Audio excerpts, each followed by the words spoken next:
So hey guys, welcome to Bright Medico. Hopefully ये हमारा last lecture होने वाला है फिजिकल फार्मास्यूटिक सेकंड का यूनिट 1 का, जो बी फार्म फोर्थ सेमेस्टर का पार्ट है। और प्रीवियस लेक्चर में हमने बात किया था इलेक्ट्रिकल प्रॉपर्टी ऑफ कोलाइड्स के बारे में, और भी बहुत सारे लेक्चर मैंने बहुत इजी तरीके से क्लियर किया है। तो आपने अगर वो नहीं देखा है तो मेरी आग्रह है कि आप जरूर से देख लें, आपको सब समझ में आएगा, मेरी गारंटी है। ठीक है, तो आज हम बात करने वाले हैं क्या protective action, effect of electrolyte, conservation और पेप्टिडाइजेशन के बारे में। ठीक है ना जी। तो आज हम बात कर रहे हैं क्या इफेक्ट ऑफ इलेक्ट्रोलाइट। पहले हम बात करते हैं किसका, इफेक्ट ऑफ इलेक्ट्रोलाइट। मींस हम जब इलेक्ट्रोलाइट डालते हैं तो क्या इफेक्ट पड़ता है। ठीक है ना, हम जो इलेक्ट्रोलाइट डालते हैं तो क्या इफेक्ट करता है। आपको पता है इलेक्ट्रोलाइट क्या होता है, एक चार्ज पार्टिकल्स होते हैं।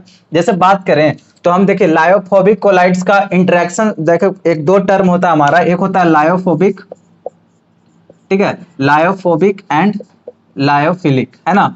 ये मेरा दो टर्म है, लायोफोबिक एंड लायोफिलिक। लायोफोबिक कहने का मतलब है कि सॉल्वेंट हेटिंग, क्या ये सॉल्वेंट हेटिंग, और लायोफिलिक मींस सॉल्वेंट लविंग।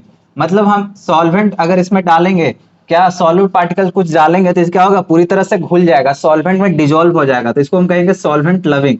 और ये हमारा सॉल्वेंट हेटिंग, सपोज दैट कि ये कोई मेरा पार्टिकल्स है, ठीक है, सॉल्वेंट है, इसमें इसमें अगर हम कुछ डालते हैं तो क्या होगा, दोनों इमिसिबल होगा, दोनों मिक्स नहीं होगा। सॉल्वेंट हेटिंग है तो दूसरा सॉल्वेंट इसमें मिक्स नहीं होगा, तो दो लेयर जम जाएगा, ऐसे दो लेयर जम जाएगा। लेकिन अगर इसमें डालेंगे तो क्या होगा, सॉल्यूट सॉल्वेंट इंटरेक्शन बहुत अच्छा होगा इनका। क्या अच्छा होगा, सॉल्यूट सॉल्वेंट इंटरेक्शन, है ना। सॉल्यूट सॉल्वेंट इंटरेक्शन पूरी तरह से अच्छा होगा तो पूरी तरह से क्या होगा, ये डिजोल्व हो जाएगा।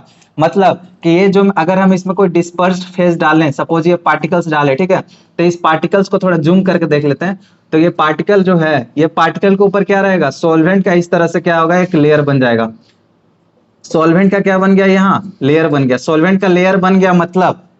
मतलब कि इस पे कोई चार्ज पार्टिकल्स नहीं होंगे क्योंकि सॉल्वेंट का लेयर बन चुका है। तो नो चार्ज पार्टिकल, ठीक है, कोई इसमें चार्ज पार्टिकल्स नहीं होंगे। अगर चार्ज पार्टिकल्स नहीं होंगे तो कैसा होगा, स्टेबल की अनस्टेबल, बिल्कुल स्टेबल होगा। ठीक है, अगर चार्ज जहां नहीं होता वो क्या होता है, स्टेबल होगा। तो स्टेबल होगा तो इस पे हम अगर इलेक्ट्रोलाइट डालेंगे तो कोई इफेक्ट पड़ेगा क्या, कोई इफेक्ट नहीं पड़ेगा। ठीक है, तो हम बेसिकली किसका बात करते हैं, लायोफोबिक का बात करते हैं, जो कि सॉल्वेंट हेटिंग है ना। अगर सॉल्वेंट हेटिंग है, मतलब कहने का मतलब है कि इसमें जो पार्टिकल है, ये जो पार्टिकल है, ये सॉल्वेंट, देखिए कितना डिग्री एंगल बना रहा है, लगभग 90 डिग्री का हमारा वेटिंग एंगल बनता है। मतलब कहने का मतलब ये है, वेटिंग एंगल पे नहीं जाना अभी, मतलब कहने का मतलब है कि ये जो पार्टिकल है वो मेरा पूरी तरह से डिजोल्व नहीं हो रहा है। अगर डिजोल्व नहीं हो रहा तो कहीं ना कहीं सरफेस चार्ज एक्वायर करेगा, ठीक है ना, कुछ पॉजिटिव और नेगेटिव सरफेस चार्ज एक्वायर करेगा। तो सरफेस चार्ज एक्वायर करेगा तो क्या होगा, इस पे अनस्टेबल होगा कि नहीं, अनस्टेबल होगा, बिल्कुल। तो यही लिखा गया है कि lyophobic colloid has little interaction with solvents, और चार्ज होता है और अनस्टेबल होता है। अब lyophobic colloid become unstable in presence of electrolyte. अब क्या करना है हमको, इलेक्ट्रोलाइट यहाँ पे हमको ऐड करना है। क्या करना है, इलेक्ट्रोलाइट ऐड करना है। बेसिकली हमको करवाना क्या है, सॉल्यूट सॉल्वेंट इंटरेक्शन अच्छा तरह से हो जाए, हमको ये चाहिए। ठीक है, लायोफोबिक कोलाइड में सॉल्यूट सॉल्वेंट इंटरेक्शन बेहतरीन से हो जाए, हमको यही चाहिए। ठीक, तो हम क्या किए, इसमें इलेक्ट्रोलाइट ऐड किए। अगर हम यहाँ पे इलेक्ट्रोलाइट ऐड करते हैं तो क्या होगा, यहाँ पे पहले से कुछ चार्ज पार्टिकल्स थे। अब सपोज दैट कि हम लो कंसेंट्रेशन ऑफ इलेक्ट्रोलाइट दिए, ठीक है ना, बहुत कम कंसेंट्रेशन इलेक्ट्रोलाइट का डाले, तो क्या हुआ, यहाँ पे मेरा पॉजिटिव नेगेटिव, हम इस सरफेस का बात कर रहे हैं, ठीक है, पॉजिटिव नेगेटिव कुछ इस तरह से चार्ज होगा। अब इलेक्ट्रोलाइट डाले, सपोज हम पॉजिटिव वाला इलेक्ट्रोलाइट डाले, पॉजिटिव इलेक्ट्रोलाइट, तो क्या करेगा, निगेटिव के साथ मिलकर क्या कर लेगा, ये प्रेसिपिटेट बना देगा। क्या बनाएगा, प्रेसिपिटेट बन जाएगा या फ्लोक्यूल्स बन जाएगा। फिर पॉजिटिव डाले तो इस निगेटिव के साथ मिलकर क्या बना देगा, पीपीटी बना देगा। कब, जब लो कंसेंट्रेशन में हम इसको डालेंगे तब। तो देखिए ध्यान से क्या हुआ, यहाँ पे हम अगर लो कंसेंट्रेशन में डाले तो क्या हुआ, बहुत प्रेसिपिटेट बना दिया। मतलब यहाँ पे इलेक्ट्रोलाइट डालने के बाद जो हमारा ऊपर घूम रहा था ऐसे ऐसे, वो क्या होगा, नीचे आकर बैठ गया, प्रेसिपिटेट बन गया, है ना, प्रेसिपिटेट बन गया। तो हम क्या करें कि प्रेसिपिटेट ना बने, हमको सॉल्यूट सॉल्वेंट इंटरेक्शन बेहतरीन मिले। तो इसके लिए हम क्या किए कि इसका जो है कंसेंट्रेशन ही बढ़ा दिए, ठीक है ना, इसका क्या किया, हम कंसेंट्रेशन बढ़ा दिए। तो कंसेंट्रेशन बढ़ाने के बाद क्या होगा, ध्यान देना यहाँ पे, कंसेंट्रेशन बढ़ाने के बाद क्या होगा, तो हम जो इलेक्ट्रोलाइट तो डाले, ठीक है, सपोज ऐसे था कि मेरा पॉजिटिव नेगेटिव, तो हम यहाँ पे अगर कंसेंट्रेशन बढ़ा दिए तो बहुत ज्यादा पॉजिटिव आ गया। बहुत ज्यादा पॉजिटिव आने के कारण क्या हो गया, कंसेंट्रेशन बढ़ा दिया तो क्या किए, ये इसके साथ मिलने आएगा। देखिए ये इसके साथ मिलने आएगा, लेकिन इस लड़की का यहाँ भाई खड़ा है, भाई खड़ा है कि नहीं। अब ये लड़की का यहाँ भाई खड़ा है तो क्या करेगा, इसको रिपेल कर देगा, वापस इसको क्या कर देगा, रिपेल कर देगा, ऊपर पहुंचा देगा, ठीक ना। तो रिपेल करने के बाद क्या होगा, इसको आने देगा, इसको आने ही नहीं देगा, यहाँ पे रिपेल कर देगा इसको पूरी तरह से। तो पूरी तरह से अगर इसको रिपेल कर देगा तो इसीलिए लो हाई कंसेंट्रेशन में हम इलेक्ट्रोलाइट ऐड करेंगे, इलेक्ट्रोलाइट ऐड करेंगे तो रिपेल करने का मतलब है कि कहीं ना कहीं ये पॉजिटिव चार्ज कुछ बल्क फेज में जाएगा कि नहीं, ये भी तो इसको रिपेल करेगा, तो ये कुछ यहाँ जाएगा और ऐसे करते करते ये फिर पार्टिकल फिर यहाँ आएगा। तो इस तरह से क्या होगा, थोड़ा सा मूवमेंट होना स्टार्ट हो जाएगा, मूवमेंट होना स्टार्ट हो जाएगा। तो पार्टिकल्स क्या होंगे हमारे, थोड़ा कुछ कोलाइडल पार्टिकल्स जो हमारे इसमें हैं जो कि चार्ज है, वो क्या क्या बल्क फेज में जाना स्टार्ट कर देंगे, ठीक है। बल्क फेज में हमारा जाना स्टार्ट कर देंगे तो क्या होंगे, फिर वो कंसेंट्रेशन ज्यादा डालने के कारण वो स्टेबल हो जाएगा। स्टेबल हुआ कि नहीं, कोगुलेट हुआ क्या, ठीक है, यहाँ पे कोगुलेट हुआ, प्रेसिपिटेट नहीं ना हुआ। तो प्रेसिपिटेट नहीं हुआ मतलब कहीं ना कहीं वहां पे स्टेबिलिटी अपना गेन कर लिया हो, अपने बल्क फेज में चल गया, जो कि चार्ज एक्वायर था वो अब नीचे चला गया। तो इफेक्ट ऑफ इलेक्ट्रोलाइट मेरा यही होता है। और डिपेंड करता है कि एक सुल्जे हार्डी करके एक साइंटिस्ट आए थे, उन्होंने अपना रोल दिया था कि प्रेसिपिटेशन पावर किसी भी आयन का डिस्पर्स्ड फेज में अपोजिट चार्ज के ऊपर इंक्रीज करता है अगर valency of charge of ion को बढ़ाए तो। मतलब देखिए सिंपल कहना है कि मोर वैलेंसी हायर प्रेसिपिटेशन पावर। कहने का मतलब है कि सपोज दैट हम ये लेते हैं और ये लेते हैं, अब बताना आपको है कि दोनों में ये ए है ये बी है, दोनों में प्रेसिपिटेशन ज्यादा किसका होगा, ठीक है। तो हम अगर यहाँ पे कुछ इलेक्ट्रोलाइट लिए और यहाँ पे हम इलेक्ट्रोलाइट के रूप में Al3+ डालें और यहाँ पे हम Na+ डालें, ठीक है, Na+ डालें, दोनों का सब मोल एक मोल ले लिए, एक मोल इसका भी एक मोल इसका भी ले लिए, ठीक है, यहाँ पे डाल दिए हम। तो अब बताना आपको है कि दोनों में क्या होगा, प्रेसिपिटेशन ज्यादा किसमें होगा, प्रेसिपिटेशन ज्यादा किसमें होगा, ऑफ कोर्स जिसका ज्यादा वैलेंसी रहेगा उसमें ज्यादा प्रेसिपिटेशन होगा। मतलब यहाँ देखिए यहाँ एक पावर है सोडियम का, एक पावर, यहीं पे इसका पावर 3 गुना बढ़ जा रहा है क्योंकि 3 पॉजिटिव है, तो ठीक है। तो ये 3 आयन को क्या करेगा, काउंटर करेगा, मतलब 3 पॉजिटिव है तो 3 नेगेटिव के साथ मिलकर प्रेसिपिटेट बना देगा।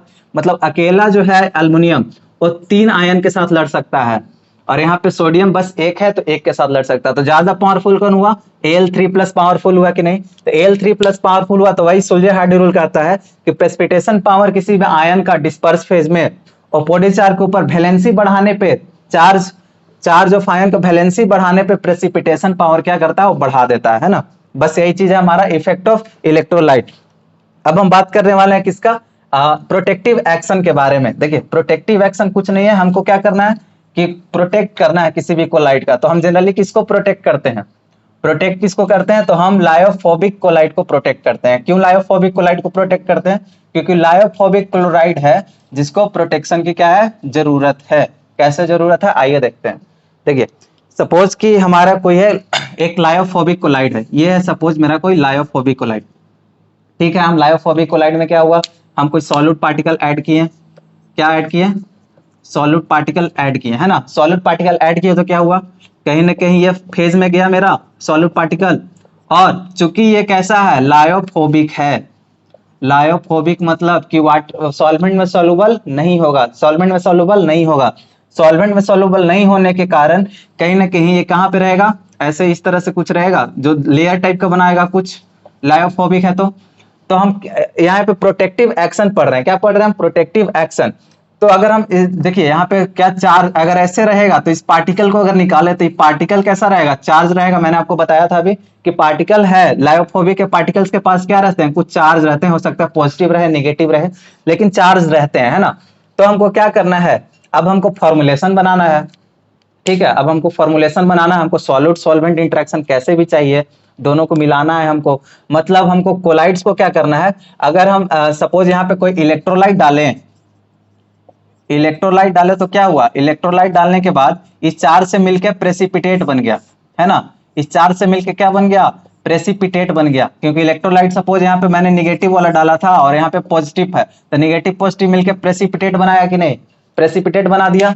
अब प्रेसिपिटेट बना दिया तो हमको यही प्रेसिपिटेट से तो बचाना है, हमको फॉर्मुलेशन ऐसा चाहिए कि जो हमारा जो है क्या करे, इसको प्रेसिपिटेट बनने ना दे, सॉल्वेंट सॉल्यूट इंटरेक्शन बेहतरीन कर दे। मतलब हम कोई इलेक्ट्रोलाइट डालें तो चार्ज पे कोई इफेक्ट ना पड़े, हमको ऐसा चाहिए, ध्यान देना यहाँ पे। लायोफोबिक का तो बात कर लिया हम। देखिए अब लायोफिलिक में, लायोफिलिक क्यों स्टेबल होता है, अब इसका बात कर लेते हैं। देखिए लायोफिलिक मतलब पूरी तरह से डिजोल्व, लायोफिलिक माने लायो means solvent, philic means loving. Solvent loving है तो कहीं ना कहीं पूरी तरह से डिजोल्व हो जाएगा। उसमें डिजोल्व होने का मतलब पार्टिकल्स कहीं बीच में कहीं भी हो सकता है। ये पार्टिकल को उठा दिए तो देखिए ये पार्टिकल जो है सॉल्वेंट के लेयर से घिरा हुआ है। सॉल्वेंट के लेयर से घिरा हुआ मतलब कैसा है, ये स्टेबल है कि नहीं, स्टेबल है मतलब अनचार्ज्ड है, चार्ज इस पे बिल्कुल नहीं है। बस वही कुछ करना है हमको यहाँ भी। इसको हमको फॉर्मुलेशन बनाने के लिए इलेक्ट्रोलाइट डालना है। इलेक्ट्रोलाइट डालना आवश्यक है, हम इसलिए बना रहे हैं क्योंकि हमको फॉर्मुलेशन चाहिए ऐसा। तो हमको कुछ ऐसा करना होगा कि इलेक्ट्रोलाइट के प्रेजेंस में जो हमारा ये है ये प्रेसिपिटेट ना बनाए, मीन सॉलिड जो पार्टिकल है वो प्रेसिपिटेट ना बनाए। तो इसके लिए हम क्या करेंगे, तो इसके लिए हमको कुछ करने की आवश्यकता नहीं है। इसमें हम क्या करेंगे, एक लायोफिलिक कोलाइड क्या करेंगे, इसमें हम वापस से डाल देंगे। क्या डालेंगे, लायोफिलिक कोलाइड डालेंगे। लायोफिलिक कोलाइड क्यों डालेंगे, क्योंकि हम सभी जानते हैं कि लायोफिलिक कोलाइड कैसा होता है, स्टेबल होता है और अनचार्ज होता है। अनचार्ज होता है कि नहीं। अब देखिए इसमें क्या किया हम, लायोफिलिक कोलाइड डाल, लायोफिलिक कोलाइड को हमको ऐड करने के बाद क्या होगा ना कि जो मेरा लायोफोबिक कोलाइड का पार्टिकल है, ये मेरा क्या था, लायोफोबिक कोलाइड का पार्टिकल था। लायोफोबिक कोलाइड मैंने बताया जो सॉल्वेंट हेटिंग हो, इसको सॉल्वेंट में घुलना नहीं है, लेकिन हम इसमें क्या ऐड कर दिए, लायोफिलिक ऐड कर दिए। लायोफिलिक ऐड कर दिए मतलब कि लायोफिलिक में कोई चार्ज नहीं है, पूरी तरह से घुला हुआ है। तो क्या करेगा, लायोफिलिक जब मॉलिक्यूल ऐड करेंगे तो उसका लेयर भी क्या करेगा, लायोफोबिक कोलाइड के चारों तरफ घेर लेगा। अब देखिए लायोफोबिक कोलाइड के चारों तरफ लायोफिलिक कोलाइड का पार्टिकल घेर लिया, पार्टिकल क्या कर लिया, घेर लिया इसको। अब इसके ऊपर क्या कर दिया, अब जब पहले इसको चार्ज था, पहले क्या था, ये चार्ज था, लेकिन अब इसके पार्टिकल क्या किए, लायोफिलिक कोलाइड के पार्टिकल इसके चारों तरफ सराउंड कर लिए। तो ये शीट कैसा बन गया, अनचार्ज बन गया कि नहीं, अनचार्ज बना। अब अनचार्ज अगर बन गया है तो हम इसमें कुछ भी डाले, इलेक्ट्रोलाइट डाले या कुछ और चार्ज आयन डाले, तो इसको कोई फर्क पड़ने वाला है क्या, बिल्कुल फर्क नहीं पड़ने वाला है। ठीक है, तो इसी को हम क्या कहते हैं, प्रोटेक्टिव कोलाइड कहते हैं। हम कोलाइड को प्रोटेक्ट किए कि नहीं, लायोफोबिक कोलाइड को लायोफिलिक कोलाइड से प्रोटेक्ट किए कि नहीं, किए ना। तो इसी को हम क्या कहते हैं, प्रोटेक्टिव एक्शन कहते हैं।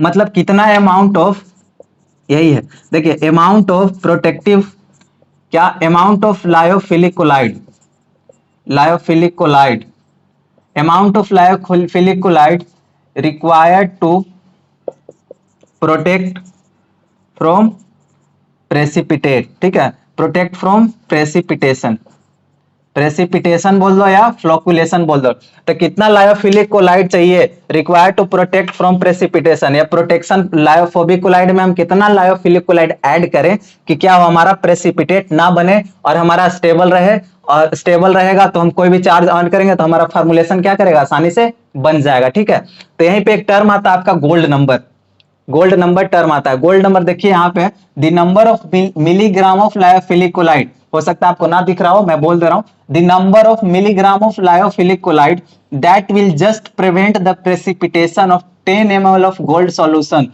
On addition of 1 ml of 10% NaCl। ध्यान से समझना है इसको, कुछ रॉकेट साइंस नहीं है। ठीक है, गोल्ड नंबर है क्या, पहला तो गोल्ड आप सभी जानते हो, सोना, तो सोना जानते हो, सोना कितना महंगा हो गया आज कल। ठीक है, तो सोना क्या हो गया, गोल्ड नंबर हम क्या बात कर रहे हैं। तो गोल्ड नंबर कहने का मतलब है कि हम जो देखिए एक लायोफिलिक कोलाइड लेते हैं, देखिए हमारा क्या है, ये गोल्ड का सॉल्यूशन है, ये क्या है, गोल्ड का क्या है, सॉल्यूशन है। कितना ml लिए हैं, 10 ml लिए हैं। गोल्ड का सॉल्यूशन कैसा होता है, गोल्ड का सॉल्यूशन लायोफोबिक होता है ना, लायोफोबिक, लायोफोबिक बोले तो लायोफोबिक वही सॉल्वेंट हेटिंग यार। अब क्या, अब तो हमेशा आपको हर चीज के लिए रेडी रहना होगा। लायोफोबिक क्या है हमारा, सॉल्वेंट हेटिंग है। मतलब इसको हमको क्या करना है, कोलाइड बना सकता है कि नहीं, लायोफोबिक है तो बनाएगा। तो हमको इसको क्या करना है, प्रोटेक्ट करना है कि हमको प्रेसिपिटेशन ना करे, फ्लोकुलेशन ना करे। तो इसको प्रोटेक्ट करने के लिए हम क्या करते हैं, कितना अमाउंट ऑफ इसमें, तो हमने आपको बताया प्रोटेक्टिव एक्शन क्या होता है, कितना अमाउंट चाहिए लायोफिलिक कोलाइड का कि हम लायोफोबिक कोलाइड को प्रोटेक्ट करें कोगुलेशन से। ठीक है ना, तो इसमें हम क्या करेंगे, गोल्ड सॉल में क्या डालेंगे, 10 ml गोल्ड सॉल में हमको कितना मिलीग्राम, मतलब देखिए कितना मिलीग्राम हमको क्या चाहिए, लायोफिलिक, लायोफिलिक कोलाइड चाहिए। ठीक है, लायोफिलिक कोलाइड हमको कितना मिलीग्राम चाहिए जो कि प्रेसिपिटेशन होने से बचा दे। देखिए पहले क्या होता था ना, हम क्या लिए थे, गोल्ड सॉल लिए थे 10 ml, अब इसमें हम देखिए NaCl डाले थे। ठीक है, NaCl डाले थे तो आप जानते हैं कि Na प्लस और Cl माइनस में डिसोसिएट हो जाता है। अब इलेक्ट्रोलाइट की तरह तो काम करेगा। तब हम क्या किए ना, गोल्ड सॉल में जब इसको डालें तो क्या होगा ना कि यहाँ पे प्रेसिपिटेशन हो गया। क्या हो गया? प्रेसिपिटेशन हो गया। प्रेसिपिटेशन हो गया। अब देखें प्रेसिपिटेशन हो गया तो हम इसको बचाएंगे कैसे? NaCl का अमाउंट हम कितना लिए थे? 1 ml लिए थे, ठीक है ना। 1 ml ऑफ 10% NaCl, ये आपको समझ में आता है टर्म? 1 ml ऑफ 10% NaCl क्या हुआ? मतलब देखिए पहले हम क्या किए, 10 ग्राम NaCl लिए, है ना, उसको हम पानी में 100 ml पानी में क्या किए? डिजोल्व कर लिए हैं, ठीक है। 10 ग्राम NaCl 100 ml पानी में डिजोल्व कर लिए। अब 10 ग्राम NaCl 100 ml पानी में हम क्या किए? 10 ग्राम NaCl 100 ml पानी में पूरी तरह से डिजोल्व कर लिए। अब इसमें से हम 1 ml निकाल के इसमें डालें, है ना, इसमें से हम 1 ml निकाल कर इसमें डालें, तो इसी को कहते हैं 1 ml ऑफ 10% NaCl। ये क्लियर होना चाहिए, ठीक है। अब इसको हम डालें इसमें, तो क्या हुआ? इसमें डालने के बाद हमको देखें कि इसमें प्रेसिपिटेशन हो गया, है ना, प्रेसिपिटेट बन गया।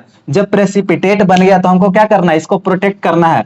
तो प्रोटेक्ट करने के लिए हमको क्या चाहिए?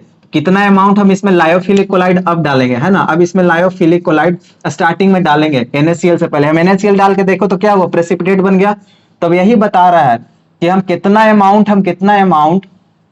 अमाउंट ऑफ लायोफिलिक कोलाइड, कितना अमाउंट ऑफ लायोफिलिक कोलाइड हम इसमें डालें, है ना। इसमें हम कितना अमाउंट ऑफ लायोफिलिक कोलाइड डालें कि ये प्रेसिपिटेट ना हो, ये प्रेसिपिटेट ना हो। इसी को क्या कहते हैं? हम गोल्ड नंबर कहते हैं।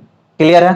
पहले क्या किया? 10 ml हम गोल्ड सॉल्यूशन लिए, ठीक है। गोल्ड सॉल्यूशन लिए तो उसमें हम 1 ml ऑफ 10% NaCl डालें तो प्रेसिपिटेट बन गया। अब हमको क्या चाहिए कि ये प्रेसिपिटेट ना बने, तो हम वो NaCl नहीं डालें। हमको NaCl का जरूरत नहीं, हमको ऐसा कोलाइड चाहिए जो कि प्रोटेक्टिव एक्शन दे। प्रोटेक्टिव एक्शन देने के लिए हमको लायोफिलिक कोलाइड की जरूरत है। तो हम इसमें कितना मिलीग्राम ऑफ कितना मिलीग्राम ऑफ लायोफिलिक कोलाइड डाले कि ये जो है प्रेसिपिटेट जो बना ये ना बने।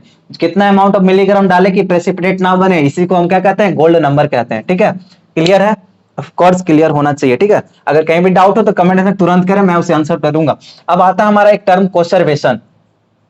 कोसर्वेशन क्या होता है? देखिए जब अपोजिटली चार्ज हाइड्रोफिलिक कोलाइड, ध्यान देना यहाँ पे, कोसर्वेशन क्या है? जब oppositely charge hydrophilic colloid, hydrophilic मतलब वाटर लविंग, है ना, वाटर लविंग, दोनों को पानी से बहुत प्यार है, वाटर लविंग है, ठीक है। तब अपोजिटली चार्ज बोले तो एक पॉजिटिव रहेगा एक निगेटिव रहेगा। मिक्स करेंगे कोलाइडल रिच लेयर सेपरेट हो जाएगा, जिसको कोसर्वेट करेंगे।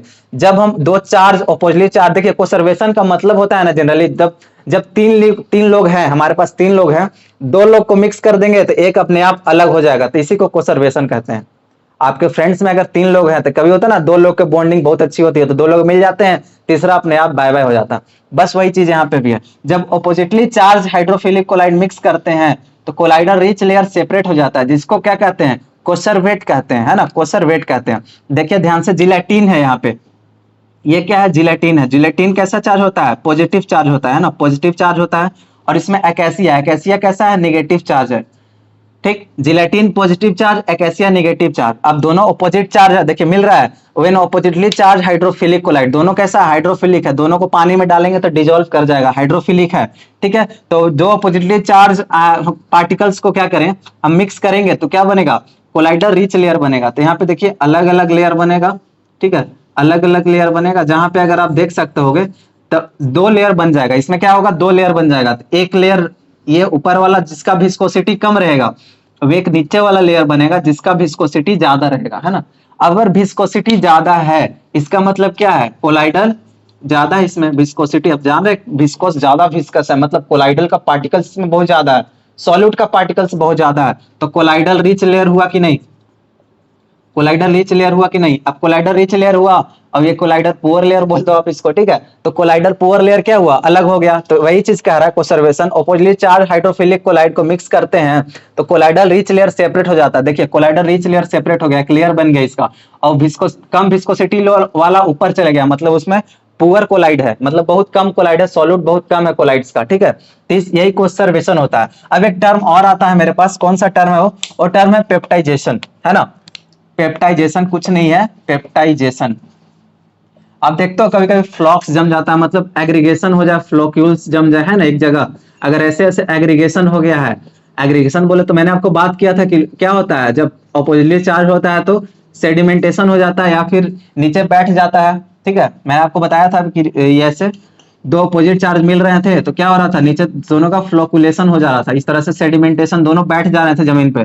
तो इसी को क्या करें हम, या तो पेप्टाइजिंग एजेंट को डालकर, पेप्टाइजिंग एजेंट को डालकर, या फिर पेप्टाइजिंग एजेंट मेरे पास नहीं है तो हम क्या डाल सकते हैं, या फिर इलेक्ट्रोलाइट को डालकर, इलेक्ट्रोलाइट को डालकर अगर इसको हम क्या कर दिए, ये एग्रीगेट था, पेप्टाइजिंग एजेंट डाले या इलेक्ट्रोलाइट डालकर हम इसको अलग कर दिए, है ना, इसको अलग कर दिए, तो इसी को पेप्टाइजेशन कहते हैं। एजिटेशन भी क्या कहते हैं, देखो कभी लिखा रहता है एक सिरप का बोतल पे सेक वेल बिफोर यूज, वो अलग चीज है, लेकिन मतलब आप यहां से समझ सकते हो सेक वेल बिफोर यूज मतलब कहीं ना कहीं सेडिमेंट हो गया था, कुछ कुछ पार्टिकल्स, उसका मेन ड्रग था, अब उसको अच्छे से एजिटेट करेंगे तो क्या होगा, उसका पार्टिकल दूर दूर जाएगा, मतलब इसको डिस्पर्स कर जाएगा, चारों तरफ डिस्पर्स कर देना। तो वही चीज है कि जो एग्रीगेट हो गया ना उसको डिस्पर्सन करने का प्रोसेस को हम लोग पेप्टाइजेशन कहते हैं। जो एक जगह जमा हो गया तो उसको इलेक्ट्रोलाइट को डाल दो या उसको पेप्टाइजिंग एजेंट डाल दो, या फिर इसको मैकेनिकल सेकर मतलब ग्लास रड से लेकर आप इसको ऐसे ऐसे इसको हिला दो तो क्या हो जाएगा, अलग अलग हो जाएगा, तो इसको हम पेप्टाइजेशन कहते हैं। ठीक है, तो ये था हमारा यूनिट 1। होप सो आपको ये लेक्चर समझ में आया होगा। अगर आप चैनल पे नए हैं तो जरूर से सब्सक्राइब कर ले ताकि हर एक वीडियो में डालूं और आप तक वो सबसे पहले पहुंचे। ठीक है, अगर आपको इससे रिलेटेड नोट्स चाहिए, क्वालिटी नोट्स के लिए आप हमारे वेबसाइट पे विजिट कर सकते हैं www.brightmetico.com। और अगर आप डिस्क्रिप्शन बॉक्स में हमारा व्हाट्सएप का लिंक और टेलीग्राम का लिंक दिया गया, जरूर से ज्वाइन कर ले, वहां आपको वन लाइनर्स, जीपीटी से रिलेटेड क्वेश्चंस और बहुत सारे अपडेट्स प्रोवाइड किए जाते हैं। तब तक पढ़ते रहें, ऑल द वेरी बेस्ट, मिलते हैं नए यूनिट के साथ।